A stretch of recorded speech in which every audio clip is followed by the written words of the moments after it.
Botswana is a landlocked country in southern Africa. It is bordered by South Africa, Namibia, Zimbabwe, and Zambia. Today, Botswana is known as one of Africa's most stable and peaceful countries, but its journey to this point took many centuries.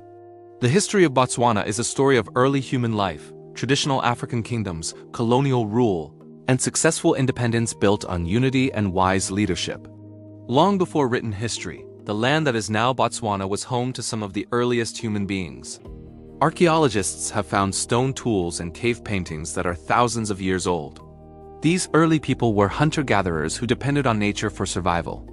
They hunted animals, gathered fruits and roots, and moved from place to place following water and food. Among these early groups were the San people, also called Bushmen, who are considered the original inhabitants of Botswana. The San people lived in small family groups and had deep knowledge of the land.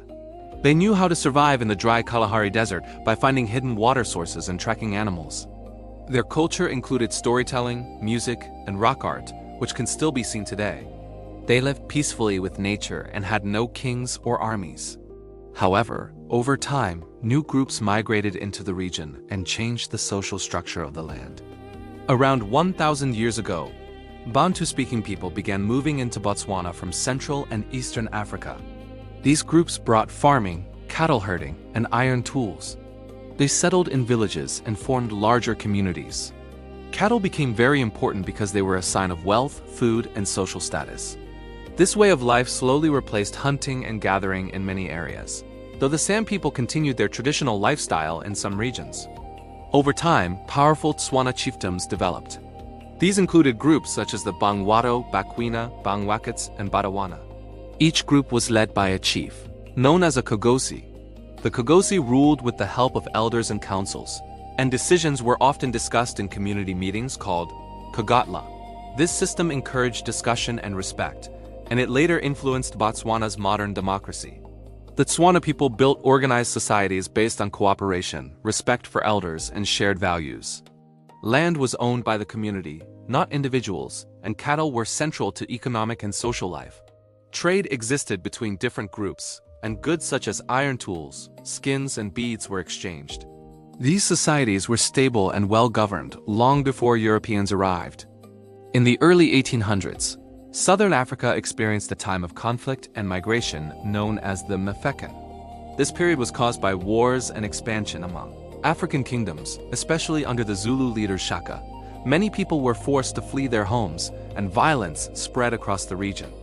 Botswana was affected by these movements, as refugees and invading groups entered the area, causing instability and fear. At the same time, European missionaries, traders, and explorers began arriving in the region. One of the most famous was David Livingstone, a Scottish missionary and explorer who traveled through Botswana in the mid-1800s. He spoke against the slave trade and encouraged Christianity and education. Missionaries introduced reading, writing, and new religious ideas, which slowly influenced Tswana society. European traders were interested in ivory, animal skins, and later minerals. However, European settlers were less interested in settling in Botswana because much of the land was dry and not suitable for farming. This meant that Botswana did not experience large-scale European settlement like some neighboring countries. This fact later helped Botswana avoid some of the worst effects of colonialism. In the late 1800s, Botswana faced serious threats from outside forces.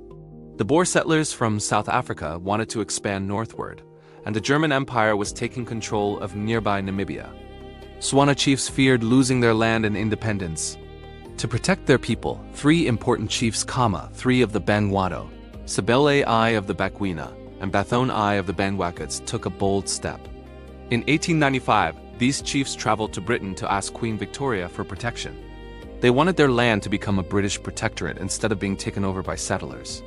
Their request was successful, and in 1885, the British government had already declared the area the Bechuanaland Protectorate. This decision helped protect the land and traditional leadership from foreign settlers.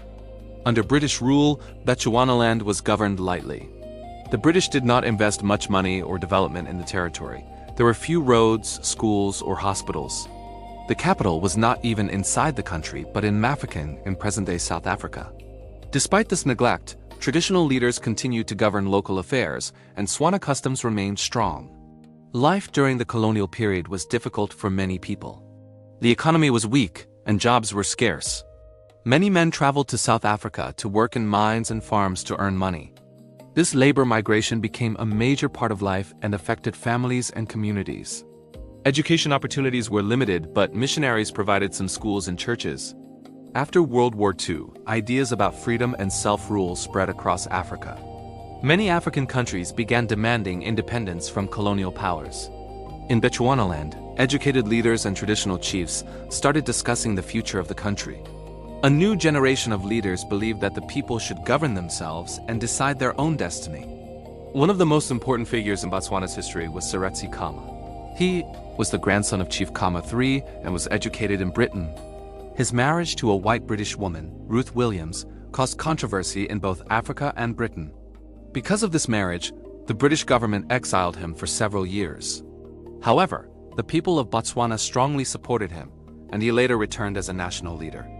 In the early 1960s, political parties were formed to prepare for independence. Seretse Khama founded the Botswana Democratic Party, BDP, which gained strong support across the country. In 1965, Botswana held its first democratic elections, and the BDP won. Seretse Khama became the country's first prime minister. Botswana gained independence from Britain on September 30, 1966. The country changed its name from Bechuanaland to Botswana, meaning Land of the Tswana people. Gaborone became the new capital city. At independence, Botswana was one of the poorest countries in the world, with very few paved roads, schools, or doctors. Seretse Khama became Botswana's first president. He focused on unity, democracy, and development. His government respected traditional leaders while also building modern institutions. One of his key principles was the rule of law, meaning that everyone, including leaders, must obey the law. This helped reduce corruption and build trust in government. Soon after independence, Botswana discovered diamonds. The discovery of diamonds at Orapa in 1967 changed the country's future. Instead of allowing foreign companies to take control, the government made smart agreements to share diamond profits. The money from diamonds was used to build schools, hospitals, roads, and water systems across the country. Unlike many other African countries, Botswana managed its wealth carefully. The government saved money, planned for the future, and avoided large debts. Education became a top priority, and more children were able to attend school. Healthcare improved, and life expectancy increased. Botswana became known as a model of good governance in Africa. After Seretse Khama's death in 1980, Masiri became president. He continued Khama's policies and strengthened democracy. Botswana held regular, free, and fair elections, and power was transferred peacefully. This stability attracted investment and helped the economy grow further. In the 1990s and 2000s, Botswana faced new challenges. One of the biggest was HIV/AIDS, which affected a large part of the population. The government responded strongly by providing free treatment and education. Botswana became a leader in Africa in the fight against HIV/AIDS and saved many lives. Today, Botswana is a middle-income country with a stable government and growing economy. While diamonds remain important, the country is working to diversify into tourism, agriculture, and financial services. The Okavango Delta has become a major tourist attraction, bringing jobs and income while protecting wildlife. Despite its success, Botswana still faces challenges such as unemployment, inequality, and poverty in rural areas.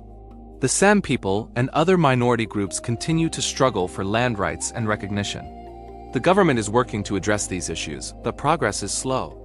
In conclusion, the history of Botswana is a story of resilience, wisdom, and cooperation. From ancient hunter-gatherers to modern democracy, the people of Botswana have worked together to protect their land and values. Through strong leadership, respect for tradition, and careful use of resources, Botswana has built a peaceful and hopeful nation. Its history shows that even a small and poor country can achieve great success through unity and good governance.